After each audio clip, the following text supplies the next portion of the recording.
Good morning, जय Hind. I am Rahul और welcome on my channel. आज है 28 अक्टूबर 2024 और आज का हम लोग देखेंगे इम्पॉर्टेंट करंट अफेयर। चूँकि कल संडे था इसलिए बहुत सारा न्यूज़ नहीं था, लेकिन जो था उसको हम बेहतर ढंग से कवर करेंगे और बेसिकली हम लोग ज़्यादातर मैप पे फोकस करेंगे क्योंकि मैप बहुत इंपॉर्टेंट है।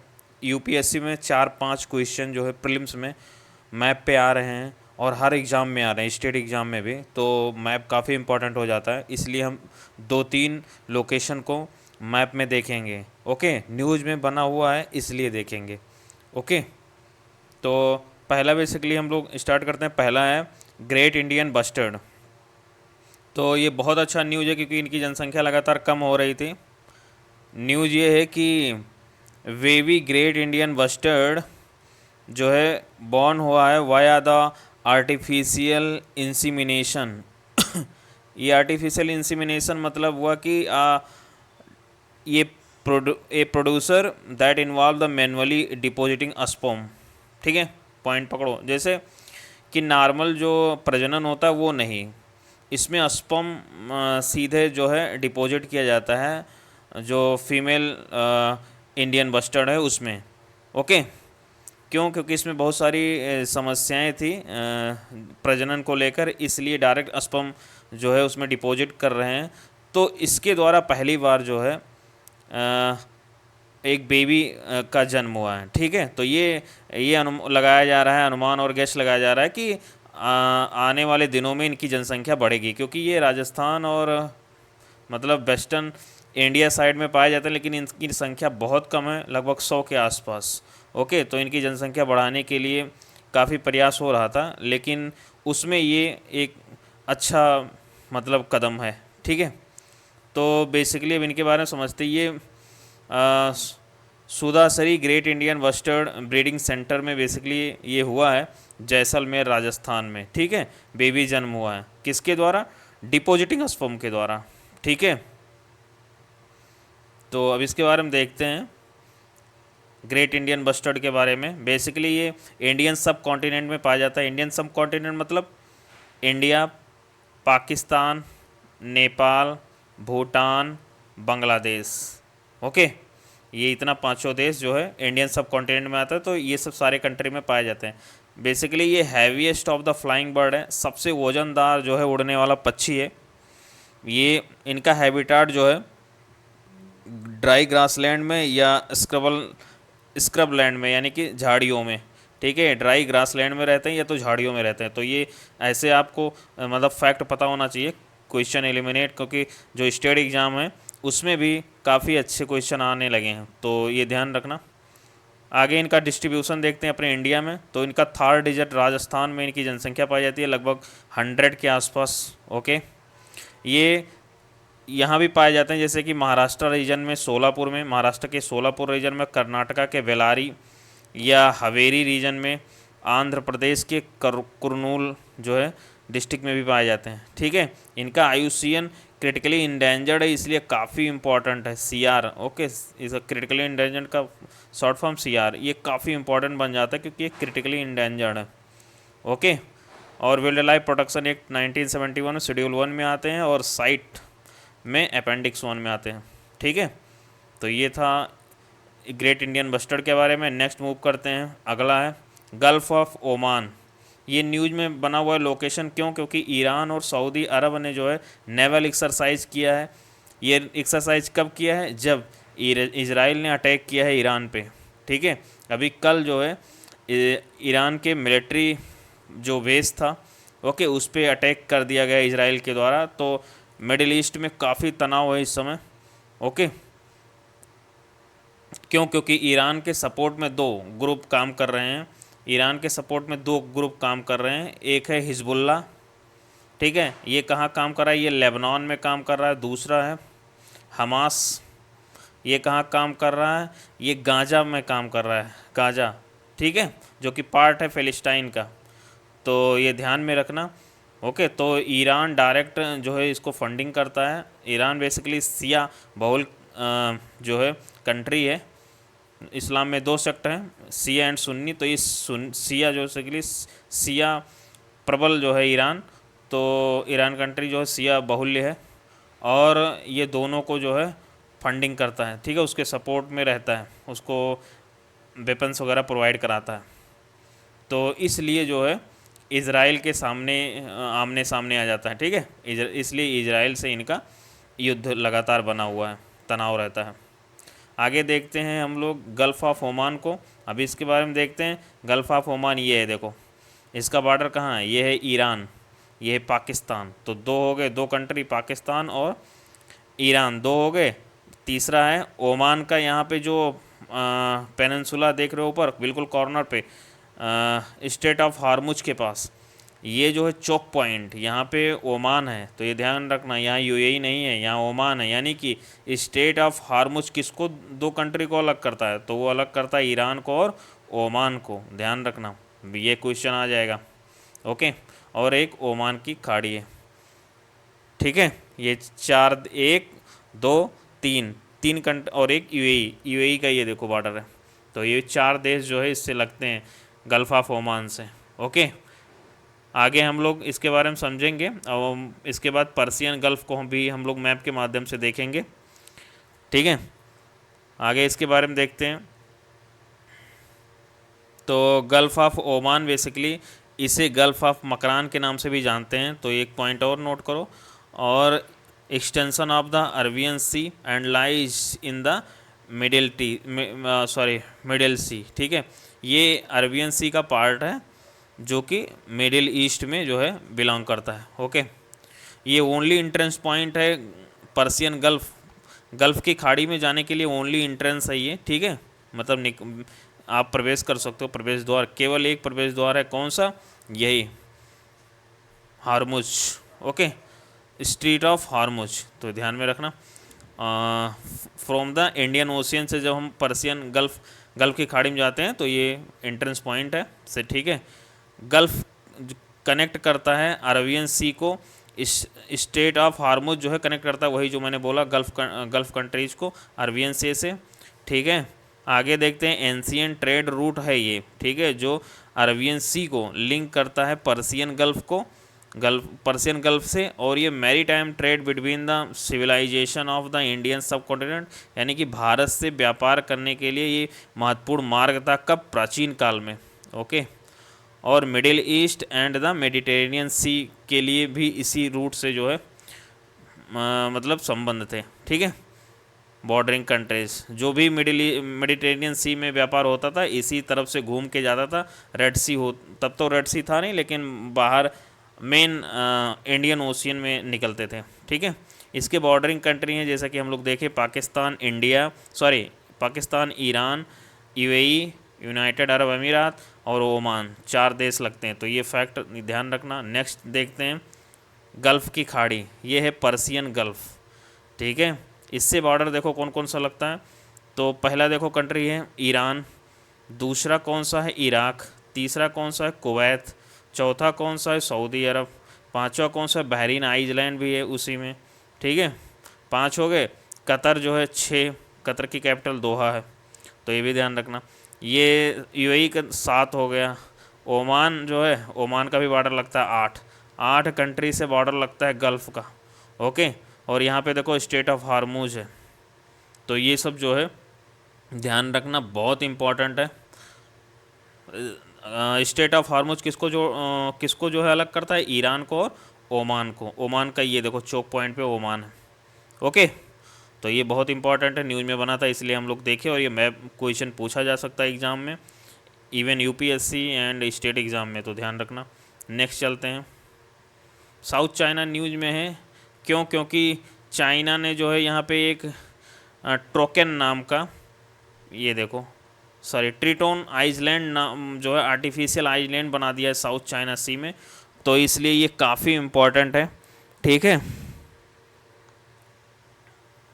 अब हम लोग देखते हैं साउथ चाइना सी में बेसिकली विवाद क्या है। चाइना जो है ईस्ट चाइना सी और साउथ चाइना सी को मिला के कहता है ये चाइना सी है।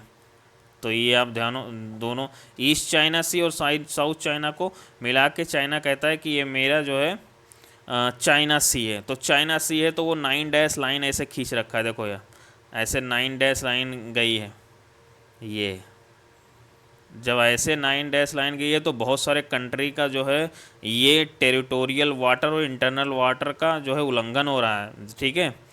जो यूएन में जो सी के लिए जो बना हुआ ऑर्गेनाइजेशन जो है वो इसको कंडेम करता है, क्योंकि ये दूसरे के इंटरनल वाटर जैसे कि फ़िलिस्तीन के बिल्कुल करीब से ही गुजरता है। चाइना इसको अपना क्लेम करता है ये सब क्षेत्र, ठीक है, तो ये ध्यान रखना। और इस बेसिकली डिस्प्यूट बहुत सारी कंट्री से चाइना का, क्योंकि चाइना का जो है विस्तारवादी नीति है, एक्सपेंशनिस्ट पॉलिसी। तो फिलीपींस से है विवाद इसका, मलेशिया से, यहाँ पे ब्रुनोई है उससे भी विवाद है, ठीक है, इंडोनेशिया से विवाद है, वियतनाम ये है इससे भी विवाद है, ओके, ये है ताइवान, इससे भी विवाद है, ये ताइवान है इससे भी विवाद है, ठीक है, लगभग हर कंट्री से इसका विवाद है। क्यों? क्योंकि जो है यहाँ पे, एक मिनट,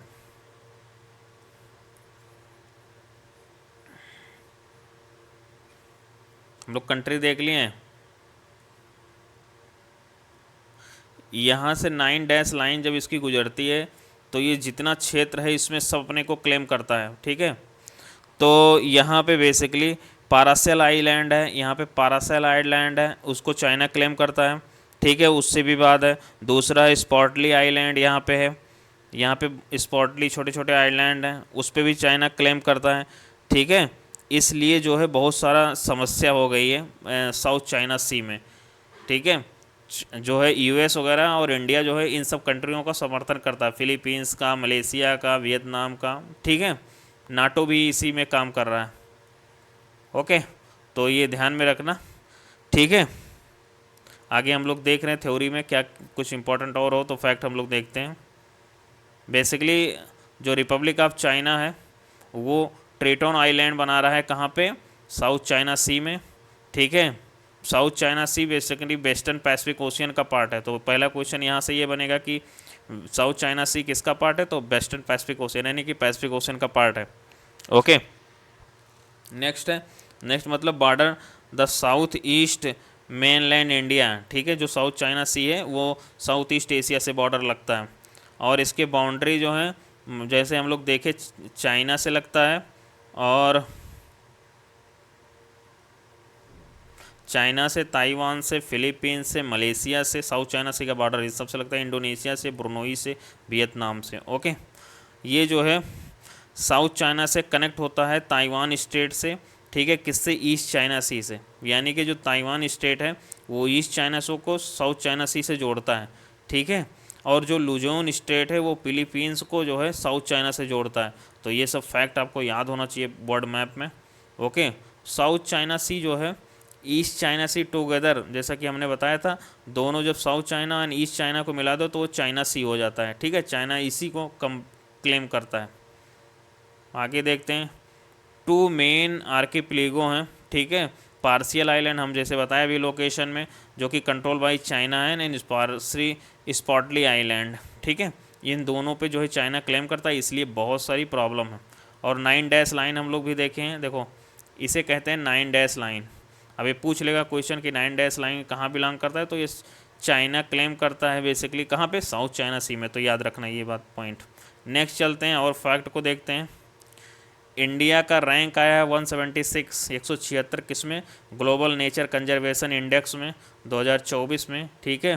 तो इसे अक्टूबर 2024 में लॉन्च किया गया। बेसिकली ये डेवलप किया गया है कौन डेवलप किया है? Goldman Sonnenfeld School of the Sustainability and the Climate Change, ठीक है, यानी कि बेन गोरियन यूनिवर्सिटी भी इसे कहते हैं, और biodb.com, दो लोग मिलके इसको लॉन्च किए हैं। इसमें 4 मेन एरिया पर ध्यान दिया जाता है, कौन? Land management, biodiversity threat and the governance and the future trend, okay. तो ये ध्यान रखना, पूछ सकता है, नया रिपोर्ट है। आगे बढ़ते हैं, 5वां नंबर है सर्वम एआई। सर्वम एआई न्यूज़ में बनाया क्यों? क्योंकि ये new language model for the Indian language है, ठीक है। एक मॉडल लैंग्वेज रहेगा, क्यों मॉडल लैंग्वेज रहेगा इंडियन लैंग्वेज का, तो ध्यान रखना सर्वन एआई। बेसिकली ये स्पेसिफिकली डिज़ाइन किया गया फॉर इंडियन लैंग्वेज के लिए। ये ओपन सोर्स है, ठीक है। इसमें 10 इंडियन लैंग्वेज हैं इंक्लूडिंग बंगाली, हिंदी, तमिल और इंग्लिश, तो ये ध्यान रखना, ठीक है। आगे कुछ एमसीक्यू देखते हैं हम लोग। ठीक है। Who has been the appointed as the next chief justice of India, तो ये 51 यानी कि 91 जो है CGI बनाए गए हैं। कौन बनाए गए हैं? संजीव खन्ना। ओके, संजीव खन्ना जो है बनाए गए हैं 91। इसके पहले कौन था? चंद्रचूड़ थे। ठीक है, ये पार्ट 5 में आता है इंडियन पॉलिटी में, मतलब कॉन्स्टिट्यूशन में। और अपॉइंटमेंट किस में होता है? आर्टिकल 124 में। ओके, तो ये सब फैक्ट ध्यान रखना। JH कानिया जो है वो फर्स्ट CGI थे इंडिया के। ओके, अभी तक कोई विमेन CGI नहीं बनी है, तो ये भी ध्यान रखना। ठीक है, ऐसे क्वेश्चन पूछ लेगा। आगे बढ़ते हैं सेकंड पे। सेकंड है whom has the Reliance Industry sign agreement to set up the AI infrastructure in the country। AI infrastructure जैसा कि हम लोग देखे थे, AI इंफ्रास्ट्रक्चर के रिलायंस इंडस्ट्री ने किससे साइन किया है? नेवेदिया से। ठीक है, ये अमेरिकन AI है। ओके, और रिलायंस AI का क्या नाम है? जियो ब्रेन इनका AI है। ये दोनों ने टाई अप किया है किसके लिए? AI इंफ्रास्ट्रक्चर डेवलप करने के लिए अपने कंट्री में। Okay, artificial intelligence. नेक्स्ट चलते हैं, थर्ड है Government of India has appointed doctor Naina Malhotra को has been appointed the next ambassador of India to which country, तो इनको बेसिकली स्वीडन में अपॉइंट किया गया है। ध्यान रखना नीना मल्होत्रा को।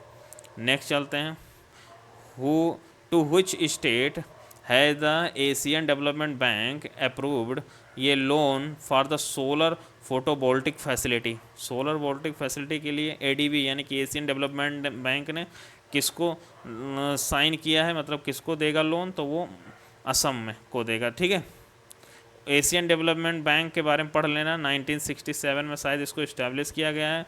इसके एशिया के साथ भी बाहरी लोग भी मेंबर बन सकते हैं। ठीक है, इसको जापान लेड करता है, इसका हेडक्वार्टर मनीला में है। तो ये सब फैक्ट इसके बारे में ध्यान रखना, प्रीलिम्स में पूछा जाने वाला क्वेश्चन है। ओके, नेक्स्ट चलते हैं, which country has the recently declare malaria free by the WHO, तो ये बेसिकली इजिप्ट है जो कि मलेरिया फ्री हुआ है। ओके, नेक्स्ट देखते हैं, एक्सरसाइज सिम्बैक ऑर्गेनाइज किसके बीच हुआ है? इंडिया एंड, तो वो इंडिया एंड सिंगापुर के बीच हुआ है। ठीक है, Singapore India maritime bilateral exercise इसका फुल फॉर्म है, और जो कि बेसिकली ये विजाग यानी विशाखापट्टनम में आंध्र प्रदेश में जो है किया गया है। ठीक है, एक्सरसाइज किया गया है। नेक्स्ट चलते हैं, recently Luong Cuong has been the elected the new president of which country, तो वियतनाम के बने हैं। ठीक है, वियतनाम की राजधानी हनोई है। एक दिन मुझे ध्यान नहीं आ रहा था, हनोई है। ठीक है, वियतनाम की कैपिटल हनोई है। वियतनाम का विवाद साउथ चाइना सी में चाइना के साथ है, तो ये ध्यान रखना। अभी हम लोग देखे थे मैप में ऊपर। ओके, ये साउथ ईस्ट एशियन कंट्री है, आसियान का मेंबर है। आसियान में 10 मेंबर हैं, तो ये सब जो है हमें एक इंटरलिंक होना चाहिए, सब आना चाहिए। Who has the been the appointed the new chairman of the national commission for the women, तो कौन जो है हुआ है? तो वो ये विजया किशोर राहतकर जो है बनी है। ठीक है, तो ये कॉन्स्टिट्यूशनल बॉडी नहीं है, ध्यान रखना, ये कॉन्स्टिट्यूशनल बॉडी नहीं है, सब्सिडियरी बॉडी है। एक्ट 1992 के तहत इसे इस्टेब्लिश किया गया है। ओके, तो ये ध्यान रखना। नेक्स्ट चलते हैं, who has been the appointed the new president of the Indian chamber of commerce ICC के, तो कौन बना है? अभ्युदया जिंदल बने हैं, तो ध्यान रखना। नेक्स्ट चलते हैं, लास्ट को देखते हैं, who has the recently awarded global anti racism championship award 2024 किसको मिला है? तो ये उर्मिला चौधरी को मिला है, बेसिकली नेपाल से हैं। ठीक है, तो then thank you very much. Next मिलते हैं 29 अक्टूबर को। Okay, thank you.